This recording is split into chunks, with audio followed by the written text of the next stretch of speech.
If you're thinking about becoming a freight broker, this video is for you.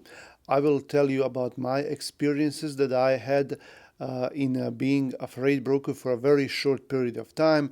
And of course, I can't tell you much about that business. I can only tell you what I experienced and what I have noticed.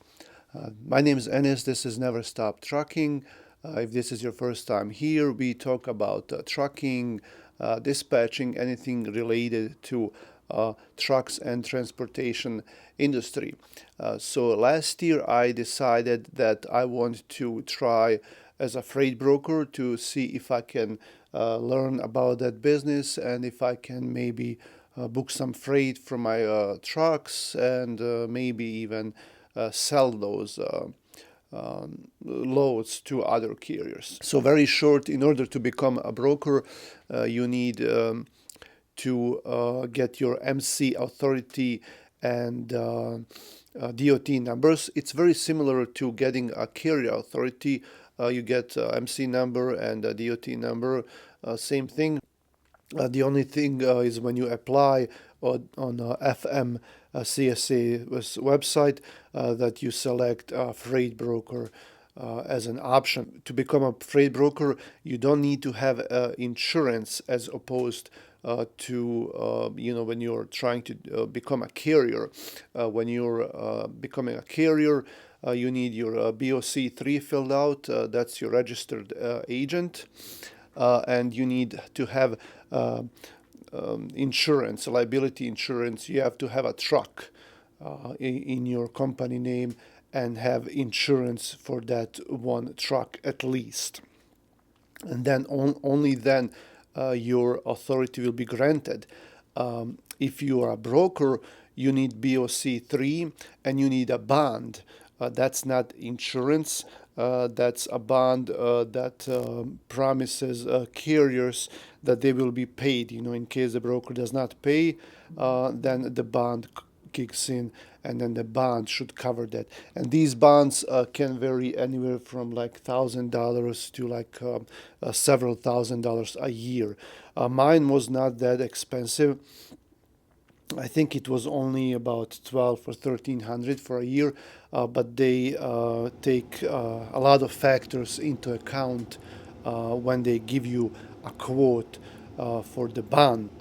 I think the most thing, the biggest thing that they look at when they give you a quote for the bond is your credit history, your credit score, and things like that, and maybe even like how long, like how much experience did you have in transportation industry. But that's very hard to prove and show anyway. So that's how you get your broker's license. It takes them maybe like 30 days to grant all that. So to start, you need like 300, maybe 100 for registered agent, and let's like 15. So it should be around $2,000, in most cases, to become an active broker, a freight broker. Do you need insurance? Well, there is a thing called contingent cargo insurance and contingent liability, and that's for brokers, and that's not very expensive. For me, it was around between $2,000 and $3,000 a year, and I made a mistake of taking it. If you are just starting, if you're a small broker, you really don't need to have insurance. The government does not mandate that. You don't. It's not a must. Now, these bigger brokers, they all have insurance, that kind of insurance, because they are, big brokerages, and they do a lot of business, and they want to cover themselves in case of a loss. And what this insurance does is when you book a load as a freight broker, you always ask your carrier for the insurance, and that insurance covers everything, related to that load. But in case it doesn't cover something, there's an accident or a claim, something weird is going on, then that insurance could cover you, if someone goes after you as a broker. I spoke before I started the brokerage. I have a relationship with a lot of small brokers, especially here locally, and I asked them about insurance, like if they have it, do you need it? And most of them say no, that they don't have that insurance. They don't have contingent car liability. They don't need it. They never used it. But there were small brokers, and in case you're just starting, give it a go. You like a month or two, and then if you see that you have a big volume, big customers, maybe sometimes bigger customers, shippers will ask you for that. Maybe they will require it, and then you can take it. But I wouldn't, when just starting, especially if you are just, like, if you don't have many customers and you really don't know where this is going, then I would hold off with that insurance. So that's how you get started. Now, before you get started, and that's a mistake that I did as a freight broker, before you get started, there is another thing that you have to do, even, permits and, an LLC, a bank account. That's just, something that you have to have. It's a bureaucracy, legality, and all that. But before you do any of that, is you have to have customers. If you're just thinking of becoming a freight broker and you have zero shippers, don't do it. You're working in a wrong way. It doesn't go like that, and that's what I did. That's what I didn't realize. That's the mistake I made. You have to have a few shippers, a few customers, some freight already, or at least something lined up. It's hard to move freight if you're not a broker. Anyway, so you can't have freight but at least go around, call shippers, call customers, go around and ask, if they have freight for you, if they're going to be willing, if they're going to work with you in the first place. And then if you have something lined up, then get your freight brokerage. If you don't have shippers or customers to move, if you don't have freight, don't do it. It's not worth it. Who guarantees you that you're going to have freight? No one. So at least do some research, at least look around, call, email, and then once you have a few yeses, then you should probably do it. That's the way I think it should be done. That was my biggest mistake that I did, because I didn't have a lot of freight already, in my name. After I got it, I called. After I got my authority, I called around, started emailing, going around, and I did get a few customers. And then even like if you post on that board, or sometimes they will call you, like they will look up, like if you have a Google listing, and I had few of them calling me up, and I did few loads like that, but it was just it was hard. I have my own trucks, I have my own owner operators too, but it's hard. Like if they give you a load on specific day, with specific cities and freight, it's hard to match it with your owner operators that you already have. Because they might not be there at that time. They might not even want the freight. Something is not going to check out. It's very hard if you have only like 4 or 5 owner operators and this freight, to match them. Now, if you are posting your load to carrier boards, to load boards, then that's a different thing. Then you can post a load, and then they can call you. But just plan. Every start is hard. Even when you're a carrier, not a lot of brokers will want to work with you. But you can still make it. We all made it.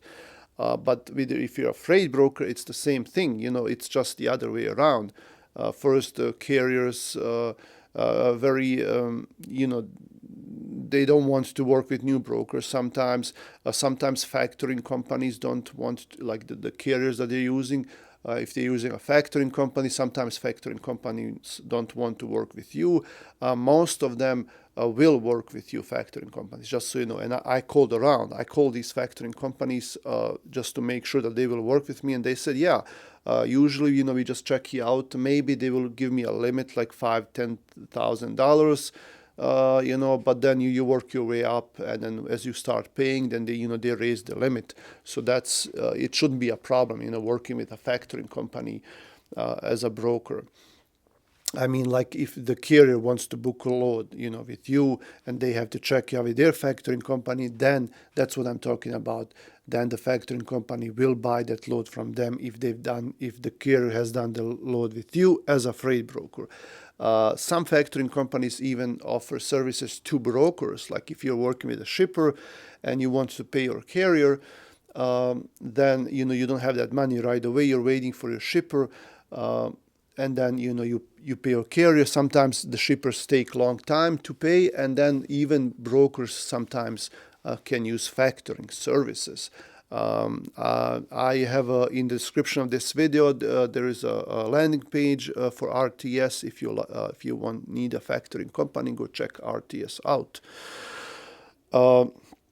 So that's another thing. And then one of the biggest problems is finding carriers to do your freight.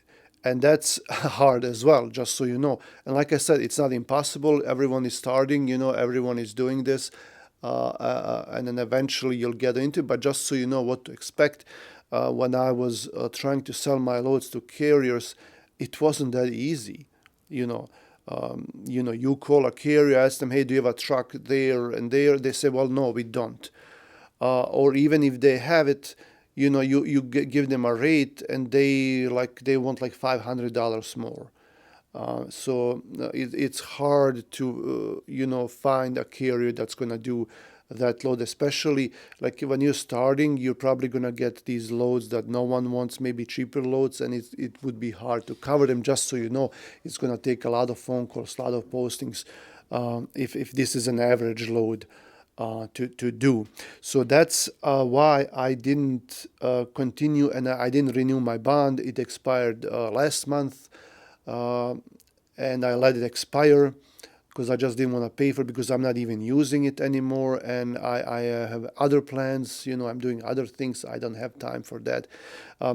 Maybe if I gave it more time, if I wasn't doing everything myself, maybe I would probably have made it.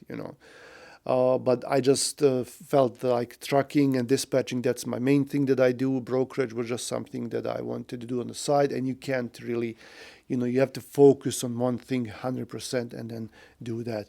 What some people do is like they would hire an experienced broker, like someone who has been in a brokerage business, working for other brokers, like an agent. And then, open up a brokerage, and then, make a deal with them. Just tell them, hey, I have an MC number, brokerage, a bond and all that.